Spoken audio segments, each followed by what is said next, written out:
Auzubillahiminash-shaytanir-rajim. Bismillahir-rahmanir-rahim. Assalamualaikum. Jiayanu, Pakhair Ragale, Ni hao, Churashumme, Washwale. Ohio Gonzaimes, Guten Morgen, Hola, Bonjour, Privyet, Kaifahal.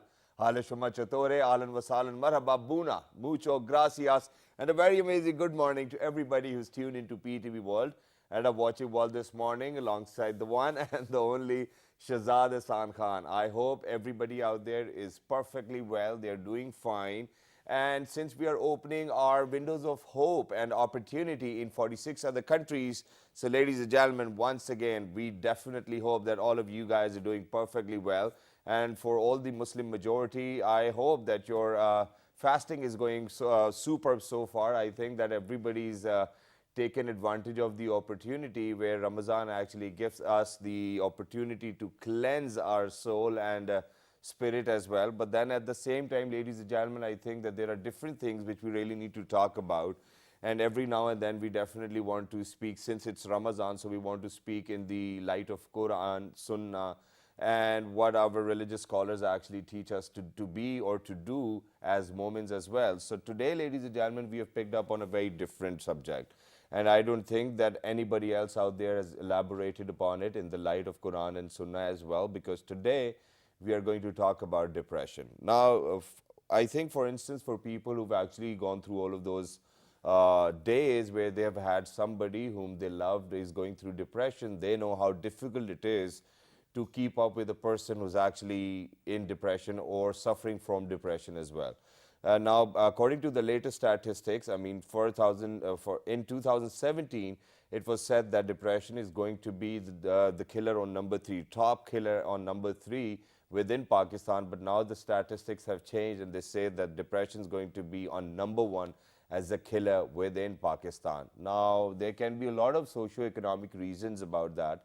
But other than that, you know, how can we actually take help from Quran, Sunnah, and our religion as well on a broader prospect as well? So to discuss that, ladies and gentlemen, we're very glad that finally, from a few days, Mr. Yusaf Raza has actually joined us. Hello, Assalamu Alaikum, how are you? Walaikum Assalam, I'm doing very well, alhamdulillah. Thank you very much for joining us, and I'm very sorry that I wasn't here for the 2 episodes that which you did with us too as well, and Shiza was here, and unfortunately Shiza couldn't make it today as well. So in Ramadan, I think that thanks to our producers and to our boss that they've actually given us a bit of relaxation that, okay, you know, you can do whatever you want to do. But Yusuf bhai, depression itself is a disease. We really want to educate people out there as well.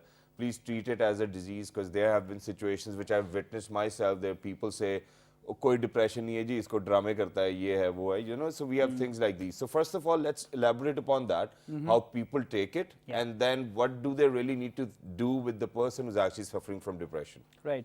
So depression, like other mental illnesses, carries the stigma associated with mental illness. And typically there are multiple ways that people look at depression. And there are multiple reasons as to why they do that, but not going there just yet. They speak of it as if it is a non-entity, as if it is nothing, as if, just like you just said, kids, ye drama kar rahe, they're just pretending, or they're just using the depression card to get out of responsibility.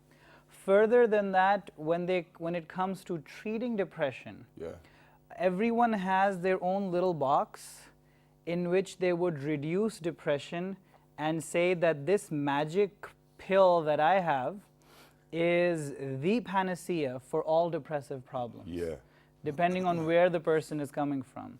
So if a person happens to be religious, then unfortunately this is becoming more of a norm in religious people, that depression is seen as a sign of lack of faith, of having a weak iman.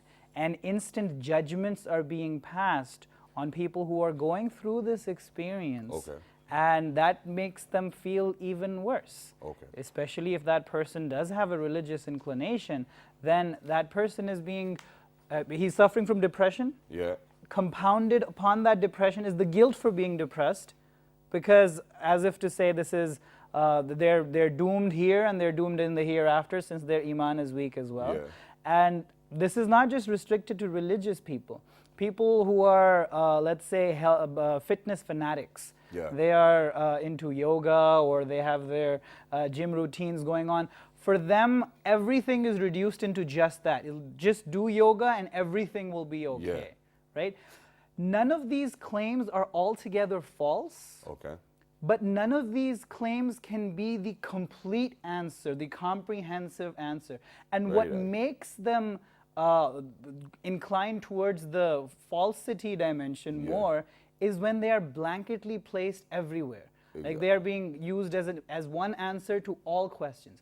Depression, even though it manifests as a compendium of symptoms with a lot of similarities, but it can be sourced in multiple different reasons, or etiologies as we call them. There can be multiple causes of depression and multiple series of interrelated events that eventually lead to the development of depression. So it is incredibly unjust to reduce it to just one, label and judge the other person, and think that only that will be the answer. But let's build up on the causes as well. As you've mentioned, the etiology itself. For example, there are people whose childhood have been very complicated.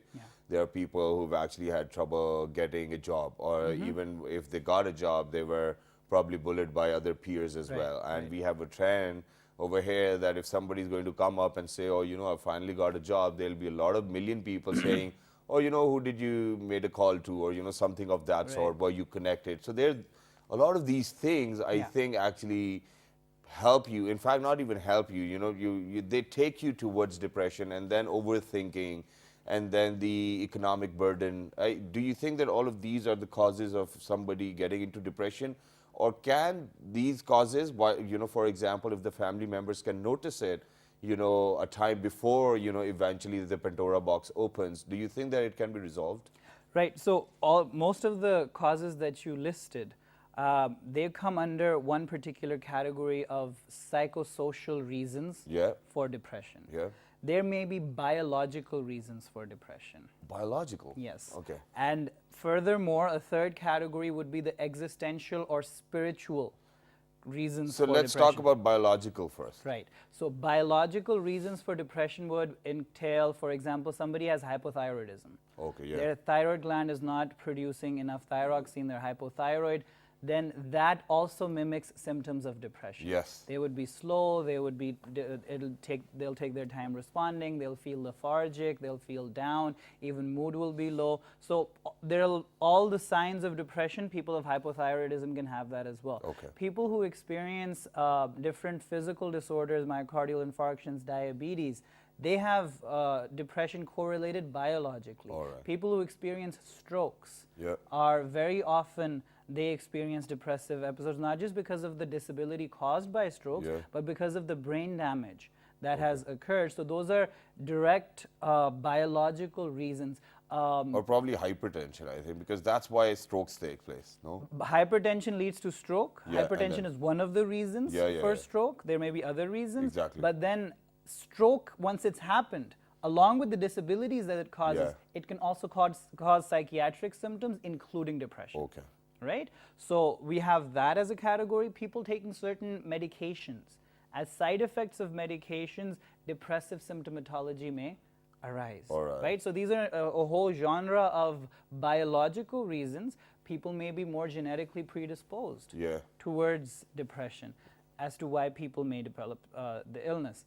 Then moving on to the psychological. All of what you were talking about right now, the economic reasons, the social reasons, childhood development through adolescence, bullying, the way emotional, physical, or sexual abuse that people may have experienced during their developmental years, early developmental years, and then particularly in post-adolescence or after you've become an adult, then the responsibilities that come upon you and the financial constraints that the society places upon you, all of these may be reasons, failures, that people do develop depression in those particular areas. Exactly. I think that we have pretty much chalked out that why people actually get into depression too as well.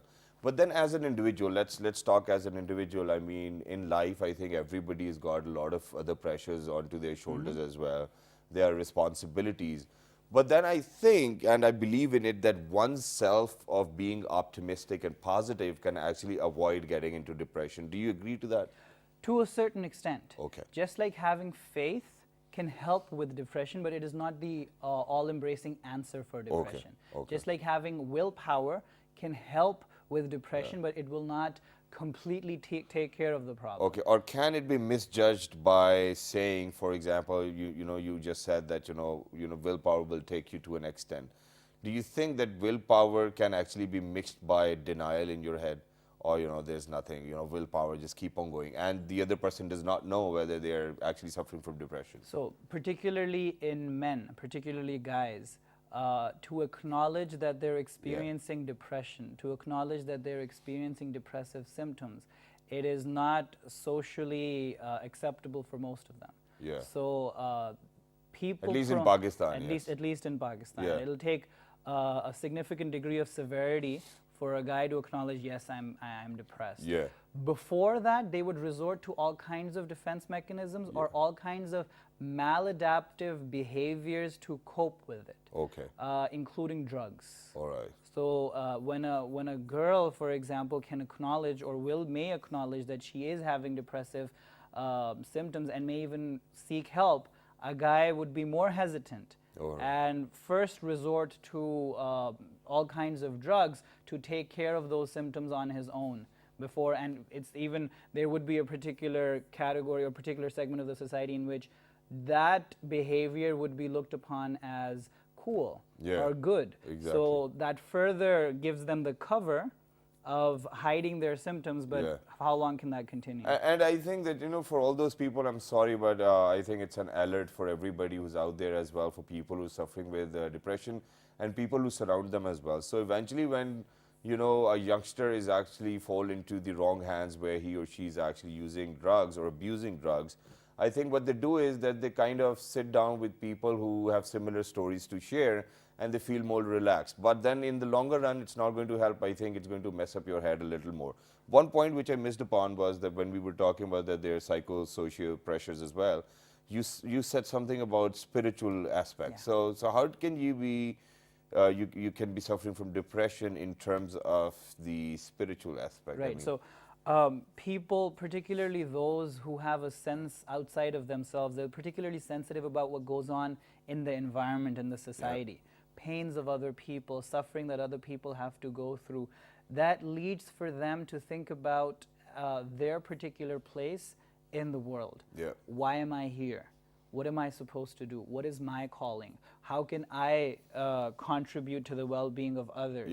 Why does the world exist? Why have we been sent there? So a lot of philosophical questions, if you will, with respect to themselves, the world, reality, God, spirituality, these become at a certain time period obsessions or things that they're incredibly preoccupied by, that unless they find answers to these questions and orient themselves and their life, where am I going in my future, these will continue to plague them. And this is a normal pathology. This is a healthy symptom, a healthy depression, if you will. That coming out of this, dealing with these questions will help you become a more grown person, a more socially contributing, more responsible person, right? So those, some guilt that they may be experiencing in the spiritual realm, that too will contribute to these. Maybe that is, and for everybody who's out there,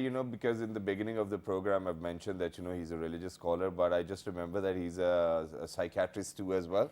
And so pretty much he's got a grip on depression too as well. And before moving on to the treatments, in this program, what I wanted to know was that for everybody who's out there, a lot of times that we do not agree to the kind of treatment the doctors have to probably give out to people who are suffering from depression. Now, there are 2-3 points which I've jotted down in those terms as well, so you can probably let us know about that. First of all, for example, if whenever we are sick, we go to a doctor, we have flu or anything, there are these mechanisms, blood testing systems with which we get to know, okay, there's something wrong.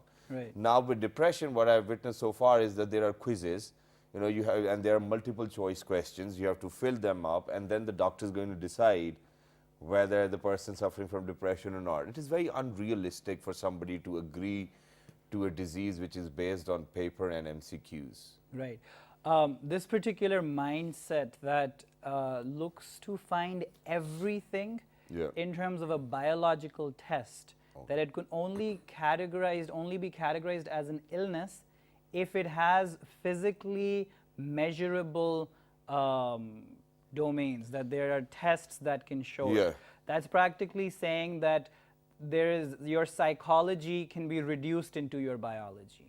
Your spirituality can be reduced into your biology. That the essence of reality is only biology, and that there is no other essence to reality, that there is no other reality beyond that. Well, if that was the case, I don't think that people would actually be talking about Sufism in today's time. So, you know, you're right over there. Right. So, and that has been a significant philosophical issue within the 20th century.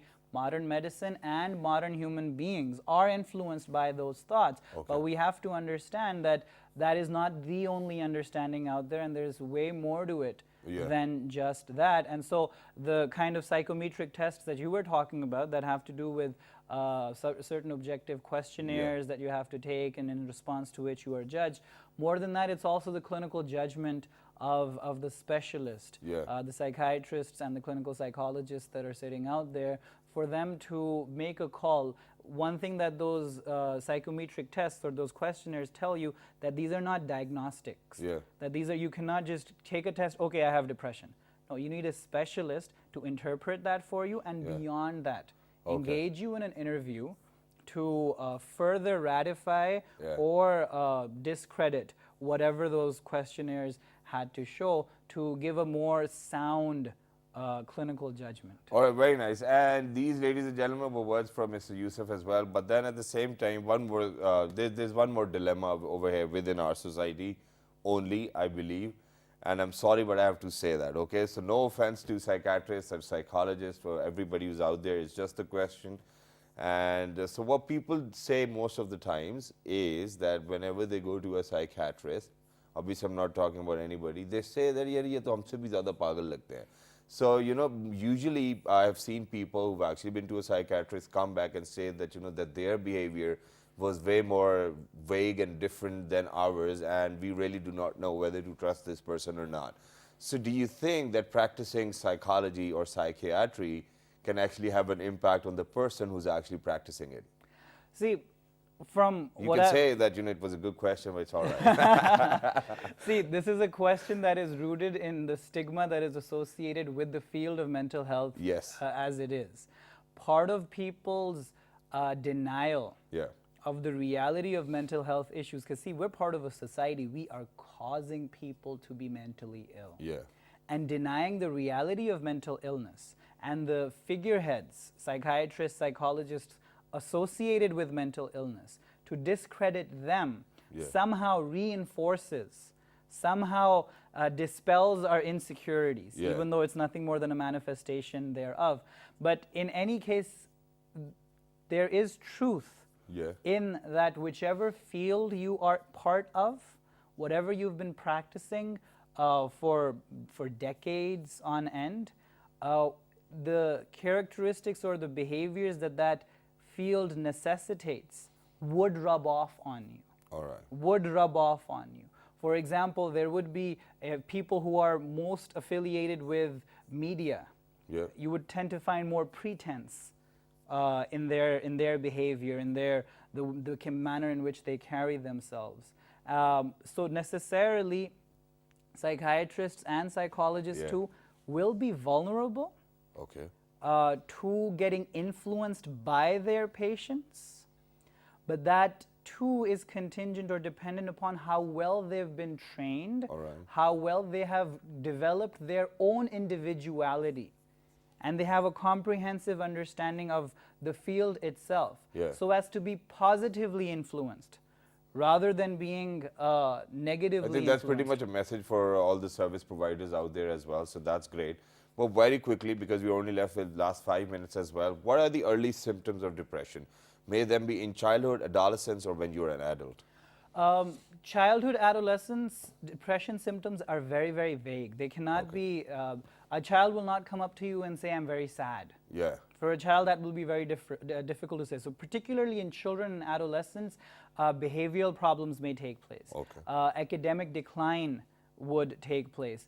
Those will be, the child may, there you would see clear-cut change in the pattern of behavior. Okay. That first the child was very the kid was very lively, going around doing his stuff, but then all of a sudden there's periods of silence, not talking, maybe night terrors, maybe having just waking up in the middle of the night, having difficulty sleeping, appetite disturbances. Yeah. So they can be all over the place as far as children are concerned. Adults, the symptoms are more refined. They are more, they're more detectable according to a categorical system. So you would find in adults low mood, pervasive low mood. Everyone experiences low mood. It's also important to understand that just being low, having low mood does not mean you're depressed. Depressed, yes. We all experience low mood. We all have times where we're not enjoying anything. But it's in fashion these days where, you know, the days when you're low, you're like, oh, I'm depressed. I'm depressed. Yeah. So that's not a clinical depression, Yeah. right? That's an everyday human experience depression. That's fashionable depression, ladies and gentlemen, yes. So we have low mood, feeling of decreased energy, Okay. right? And then not enjoying things that you used to enjoy, All right. right? And this has to continue for at least 2 weeks. Okay. For it to be a diagnosable condition, right? And then appetite disturbances, sleep disturbances, thoughts of hopelessness, helplessness, even suicidality, ideas of life not worth living, etc., etc. So all of those, maybe academic decline here as well, because you're unable to concentrate. If you're unable to concentrate, you won't be able to perform academically or at work, so you will find that as well. Exactly. Particularly if you have these symptoms and it is impacting your distress levels, you feel distressed for most of the time, and your functionality is being impaired. All right. That is the time where you need to seek help. All right. Thank you very much for being with us. It was wonderful to have you. And tomorrow, inshallah, we're definitely going to talk about the treatment, probably available with us in the light of Quran and Sunnah as well. That's something which we want to do. But for everybody who's out there, there's one small thing which I wanted to say, and that is that, you know, there have been cases which I have been a witness to, that people are living a very healthy and a wealthy life. You know, they're driving the best cars they want, they're living in good big houses, they've got the most branded things to wear. I mean, whatever they want, they're doing it. But then eventually they are sad. And so, you know, these cases can vary from an individual to individual. Everybody has their own thought process as well. But there's only one pledge to families out there that, you know, parents do understand if unfortunately one of the sibling is actually suffering from depression. But then it's just the siblings who actually do not understand at times that, okay, you know, what's wrong, what's not. And then you're doing this favor for him or her, you're not doing it for us. All you have to do is be patient, because I think that patience is a talent not bestowed upon everybody as well. So please make sure to take your time, give them as much time as you want. And one day, inshallah, you know, prayers can be made as well.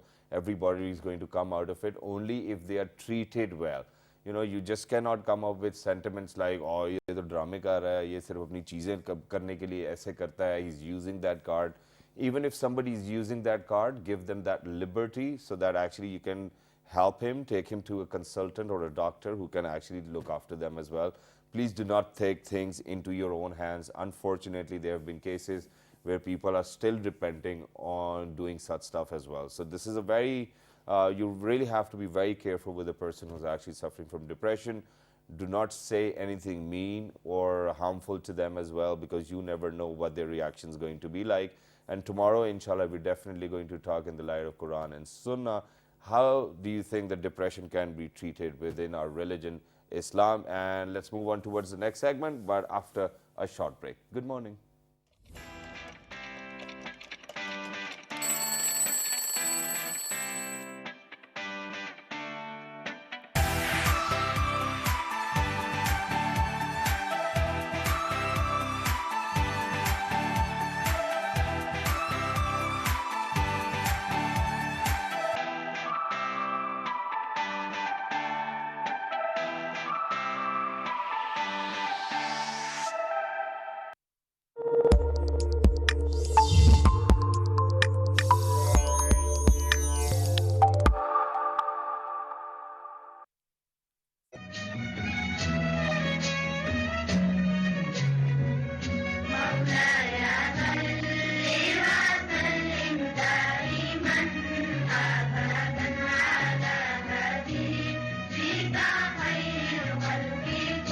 Badshai Mosque or the Royal Mosque in Lahore, commissioned by the 6th Mughal Emperor Aurangzeb in 1671 and completed in 1673,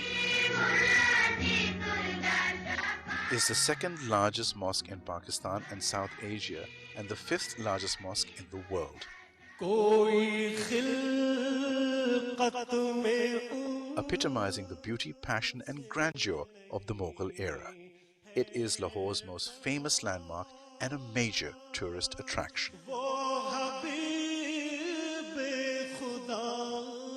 Capable of accommodating 5,000 worshippers in its main prayer hall and a further 95,000 in its courtyard, it remains the largest mosque in the world.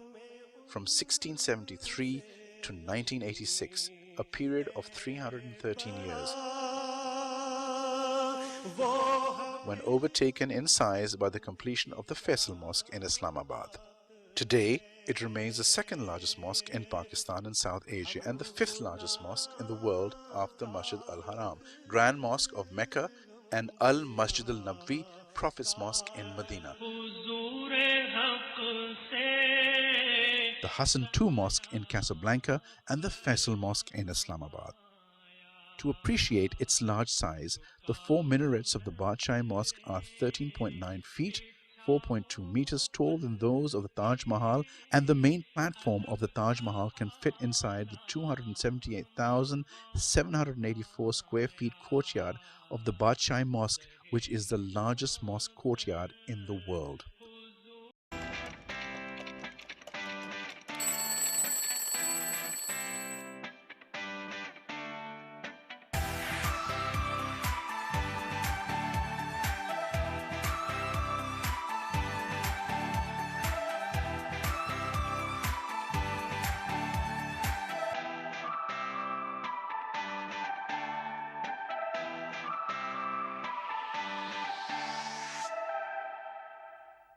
All right, ladies and gentlemen, welcome back. For everybody who just got tuned into PTV World, you're watching World This Morning alongside Shahzad Khan. Unfortunately, my colleague, my co-host, couldn't make it to the show.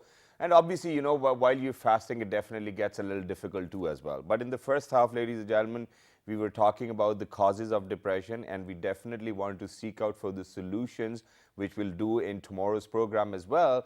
But there's one thing which I've noticed in my life, and that is that you obviously go through the ups and downs, especially from the age of 25 till 35 probably. I think that this was that time of my life where I actually have to sort majority of the things for myself. And God forbid, if there are a few lows in my life, what I do is that I want to work out. And I want to work out because it actually makes me, you know, forget about all of those things which are in my head, or the things which have actually taken a larger chunk of my brain, and then my brain functionality just goes down as well. So I think pretty much that, you know, working out will actually help as well. But other than that, you know, if you guys remember, there was this lifestyle specialist we used to have on our show as well, which was, and she's actually made sure that she's going to come back as well. And in the previous episodes, you might have seen her, but I was not here. So I think that officially I'm going to welcome her back to the show as well. I'm going to do it over and over again in every other show, which I'm going to do again as well. So we're going to talk about just normal myths. I mean, for example, do you think that, you know, working out before breaking your fast is actually a good idea or not? Or we'll just ask her, you know, what do you think we need to do? So ladies and gentlemen, on my right hand side, she's none other than Miss Lubna Khan Faraz. Hello, assalamu alaikum, welcome back. Assalamu alaikum, Ramadan Mubarak to everybody and yourself. So happy to be back, and really good to see you again. Same here, and you look wonderful. I think this is for the very first time that I've actually seen you wearing Eastern clothes as well. That's true. So you look fabulous. Ramadan, thank you very much. But yes, so Lubna, how have you been so far? I've been amazing, and you know, I thought it would be a great idea to come back and talk about some benefits that we could reap during Ramadan, health-wise, training-wise, workout-wise. There's so many questions that I get all the time. And I'm sure you, when you go to the gym, people ask you all the time too, should I do this, should I do that, should I come at this time, that time?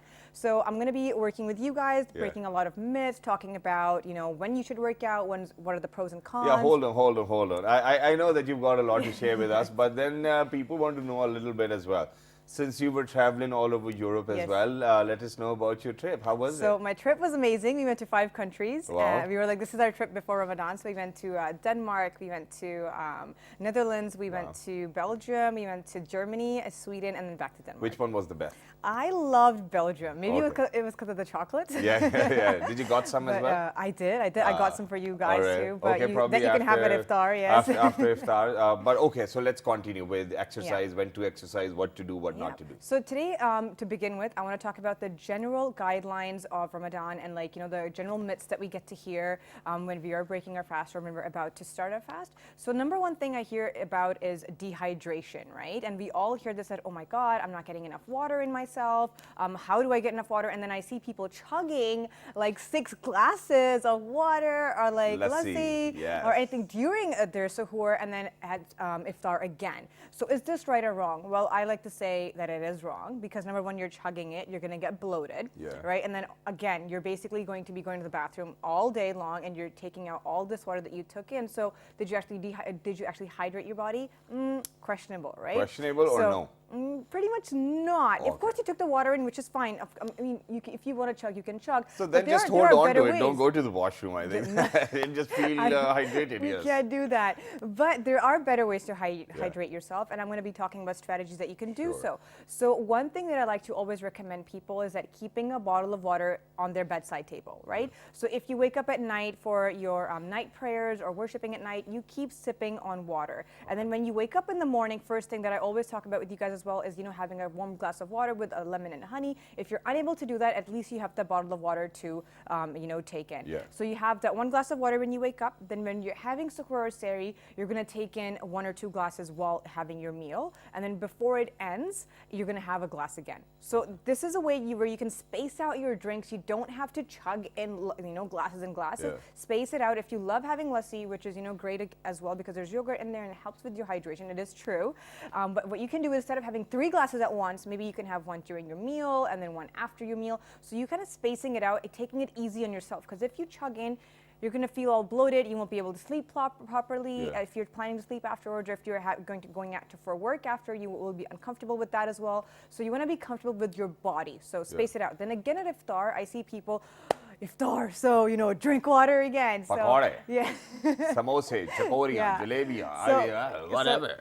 Yes. When it comes to water at iftar, I know that there's a lot of sweet drinks that there are available on our table, but I always recommend stay away from those. Stay away from the fizzy drinks. I know it's really hard, but once you start staying away from them, you really notice a difference in how good you feel. So you really give yourself a chance to detox from that sugar and extra additives that you're having in your body. So I always recommend, as soon as you break your fast, maybe have 1 to 2 glasses of water, or maybe your lemon water, or your, I like to add in some cucumbers, some gingers in there. So, mothers and wives, maybe they can follow this. Guys that are students, they can do this for themselves as well. So, instead of making, a sugary drink, why not have a, flavorful water instead? Instead of having something fizzy with your dinner, maybe, have flavored water again, because water is exactly what you need. Another question that I also get, I'm going to come back to the spacing out your drinks, is that can I have tea or coffee in my suhoor and then iftar as well, right? This is a very common question. And then, they say that, if you're going to have tea, I mean, this is what I've been hearing as well. My mother tells me this as well, that you're not going to feel thirsty. Is it just like that, or does it really work? It depends what kind of tea it is. So if you're having a herbal tea, yes, you will not feel thirsty because there's less amount of caffeine in there. But if you're going to have your black tea or if you're going to have a coffee, it is caffeine. It is known to dehydrate you. But I mean, now here's one thing you can do if you're someone who loves their coffee and tea, which is like myself. I love having coffee in the morning. So what you can do is that if you're having a cup of coffee, have 1 or 2 glasses of water to replace that water that might be taken away from your body. So same thing in sehri and same thing in iftar. If you're having it again, place it with water too, so you can have it with it. So like, after, if you had a cup of coffee, to take an extra glass of water as well. That's what you can do. And then coming back to spacing out your drinks of water again. So you're going to have 2 glasses of water in the beginning. Then during your iftar, like, after you're done your iftar, have another glass as well. Space it out, go for your maghrib prayer, come back, have dinner, then have your water again. Then, if you're going for tarawih or if you're just praying at home, whatever you're doing, keep a bottle of water with you. So you keep sipping slowly. There's no need to chug and go crazy over it, So keep a bottle of water with you. I mean, I think that's how the bottle feels when it's right in front of me as well. But other than that, there's this one more problem, which I think I'm going to ask Dr. Yusaf tomorrow as well, and that is that, we Pakistanis are never on time. So imagine at Sahar, it's really a chaos where there's this, the buzzer goes on, and then it's the azan, and then people are actually running here and there, I still need to have water, whatnot. Yeah. So majority of the times you miss out on whatever you've planned for. So any last minute hack for that? So my number one hack for this is meal prepping the night before. What I really love is having overnight oats. You don't have to do anything. You just put dry rolled oats with a cup of water or milk in there. Yeah. Store it just in a jar or like a bowl, cover it, and when you wake up, there's beautiful oatmeal in there. Yeah. Have some nuts and stuff on your side tables. Keep maybe a nice peanut butter and slices of bread beside you. So if you're not running around, and if none of those work out, keep a basket of fruits beside your bed. So when you wake up, you have something. Hazrat Sallallahu Alaihi Wasallam also said that even a gulp of water is better than doing nothing in Sahur. So you gotta have something, because remember, if you're not gonna have anything in Sahri, you're making your 17-hour fast to almost a 24-hour fast, right? Which is not great. You want to fuel your body. You want to give your body energy, make your fast more bearable, of course, for yourself if you're working throughout the day, right? So you want to have something. Have some fruit. Have some vegetable by your table. Have some nuts. Have some seeds by your table. A little trail mix. Have those snacking items ready already, so you're not going crazy and running around, right? Okay, I've got a very interesting question, and no offense, okay? So it just came to my head, and that is that for somebody who's a lifestyle coach, talks about so many different ingredients, and talks about having them on your bedside table, and then having a physique of being a very fit lady or a woman, how does it help? Because for me, if I'm going to have all of these items at my bedside table, I think I'm going to end up eating all of them and then being chubby, yes. So how do we have a portion control? So portion control is my number one strategy, is your palm, okay? So if you're gonna have even meat during your dinner, this is the size of meat that you should be having, which none of us do. But it's a really good thing to remember. If you're going to have, rice, this is how much rice you should have. If you're having a bowl, some trail mix or nuts, this is exactly how much nuts you should have, nothing more. So what I like to do personally, and what I, recommend to everyone, is that make those portions already, keep them in little baggies or keep them in little bowls already. So because if you have a large bag of chips, for example, you're going to eat all of it if it's in front of you. But if you make little small bags, you know that, hey, I'm done one. So that my one serving is done. So you know in your head that, okay, now I'm overeating if I'm eating more and more. So that's how you can divide for yourself, and that's how I know that, hey, I shouldn't overeat. I'm already having my little portion of the day, you know? So that's a good thing you can do. Well, but that's great. And for everybody who's jealous of my palm size out there, bigger the palm, the more you can have. You're born with the sizes of portion you're going to eat, okay? Yes, it is true. So I think you probably do not have a problem with that too as well. But thank you very much for being with us. It was lovely having you. And tomorrow, inshallah, me and Shiza will welcome you back again on the show. And for everybody out there, there are two things which I wanted to state. And that is that a lot of people actually complain about jealousy. And since it's Ramadan, so I thought that I'm going to give out this message, because I read this wonderful piece yesterday, and it said that if you're jealous of somebody, that means that you do not actually find peace with the distribution Allah has made amongst His people or creation. So please make sure not to be jealous about anybody, may it be the palm size or may it be the car they drive or the clothes they wear. I think this is what Ramadan is all about. It's all about being contented with your inner self as well. And patience, ladies and gentlemen, as I say, is a talent. Look after yourselves. Do write to us on our Facebook page, which is with the name of World This Morning. On Twitter, it's World This Morning without a G. On Daily Motion and YouTube, it's World This Morning. The fabulous repeat is going to be at 11 p.m. tonight. So the next time, 1, 2, 3. Good morning.